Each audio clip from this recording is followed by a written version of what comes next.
சங்ககிரி சட்டமன்ற தொகுதி திமுக வேட்பாளர் மணிகண்டன் கத்தேரி கிராமத்தில் உள்ள டீ கடையில் டீ போட்டு கொடுத்து பொதுமக்களிடம் தீவிர வாக்கு சேகரிப்பில் ஈடுபட்டார். சேலம் மாவட்டம் சங்ககிரி சட்டமன்ற தொகுதி திமுக வேட்பாளர் மணிகண்டன் ரெட்டிப்பாளையம், கத்தேரி, சாமியாம்பாளையம் உள்ளிட்ட பல்வேறு பகுதிகளில் தீவிர வாக்கு சேகரிப்பில் ஈடுபட்டார். திமுக அரசின் சாதனைகளை எடுத்துக் கூறி உதயசூரியன் சின்னத்திற்கு வாக்கு சேகரித்த அவர், தன்னை வெற்றி பெற செய்தால் நன்றிக்கடனாக உங்களின் தேவைகளை முழுமையாக பூர்த்தி செய்து தருவேன் என்று தெரிவித்தார்.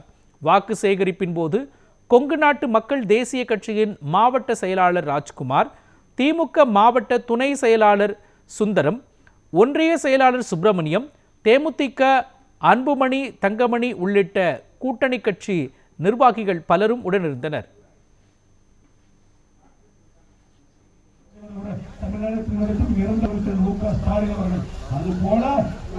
நானும் மாற்றுவேன் என்று சொல்லி இன்று களத்திலே சங்ககிரி சட்டமன்ற தொகுதியிலே ஒரு வேட்பாளராக வந்திருக்கிறார் என்று சொன்னால் அவர்தான் நம்மளுடைய